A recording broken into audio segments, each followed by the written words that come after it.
తెలంగాణ అస్తిత్వం గురించి మీరు పదే పదే మాట్లాడుతున్నారు. అధికారం కోల్పోయిన తర్వాత తెలంగాణ అస్తిత్వానికి ప్రతిబింబించే టీఆర్ఎస్ని మీరు మార్చుకున్నారు, బీఆర్ఎస్గా మార్చుకున్నారు.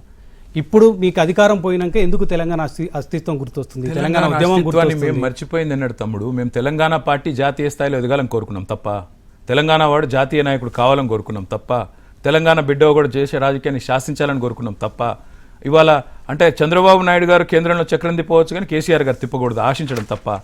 ఎందుకు తప్పవుతుంది? తప్పకుండా జాతీయ పార్టీకి ఎదగాలనుకున్నాం. అందుకే జాతీయ పార్టీకి ఎదిగే క్రమంలో భారత రాష్ట్ర సమితి అంటే భారత కూడా భారతీయతలో తెలంగాణ లేదా, అంతర్భాగం కాదా? మారింది కేవలం పేరు మాత్రమే. జెండా మారలేదు, ఎజెండా మారలేదు, మా నాయకుడు మారలేదు, మా సింబల్ కూడా మారలేదు కదా. ఈ రోజు కూడా బీఆర్ఎస్ని గ్రామాల్లో మీరు పోతే తెలంగాణ పార్టీ అంటారు.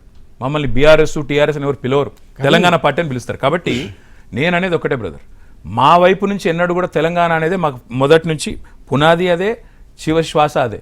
రేపు కూడా వీళ్ళు ఎవరు ఏమనుకున్నా, కాంగ్రెస్ కానీ బీజేపీ కానీ ఎవరు కానీ ఏమనుకున్నా, ఖచ్చితంగా తెలంగాణ కోసం జయశంకర్ సార్ చెప్పినట్టు స్వీయ రాజకీయ శక్తి ఉండాలి. అది కేవలం బీఆర్ఎస్ మాత్రమే, మిగతా వాళ్ళు ఎవరు కూడా లెక్కలకు రారు తెలంగాణ. అదే జయశంకర్ గారి గురించి చెప్తున్నారు, కొండా లక్ష్మణ్ బాపూజీ గురించి చెప్తున్నారు. మీకు ఉద్యమం చేయడానికి కార్యాలయం ఇచ్చిన కొండా లక్ష్మణ్ బాపూజీని కానీ లేదా జయశంకర్ గారిని కానీ ఎంతవరకు గౌరవించారు? కేవలం ఒక జిల్లాకు పేరు పెట్టారు, ఒక యూనివర్సిటీకి పేరు పెట్టారు. ఆయన విగ్రహం ఎక్కడ పెట్టారు? హైదరాబాద్లో పెట్టారు. ఎవరు చెప్పారు? కొండా లక్ష్మణ్ బాపూజీ గారి విగ్రహం ఇప్పుడు ఇక్కడ నాతో రండి మీరు.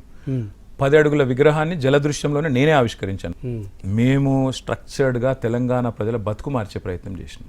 తాగునీరు ఇవ్వాలి, సాగునీరు ఇవ్వాలి, తెలంగాణను ఇన్ఫ్రాస్ట్రక్చర్ రంగంలో అగ్రగామి చేయాలి, తెలంగాణలో కరెంట్ లేదు, కరెంట్ వచ్చేటట్టు చేయాలి. ఈ పని చేసినాం మేము. పరిశ్రమలు రావాలి, ఐటీ రంగం పెరగాలి, హైదరాబాద్ పెరగాలి, పట్టణాలు బాగుండాలి, పల్లెలు ఈ పని చేసినాం. సంక్షేమాన్ని చూసుకున్నాం. పేదవాళ్ళలో 200 పింఛను 2000 చేసినాం.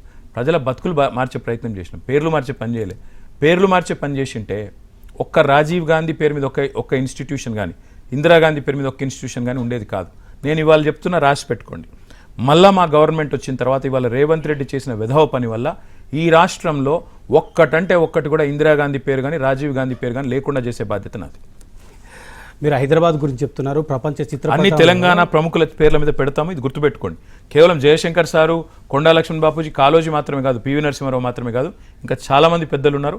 వాళ్ళ పేర్ల మీద ఈ యూనివర్సిటీలను కానీ ఇన్స్టిట్యూషన్ అన్నింటిని కానీ మార్చే బాధ్యత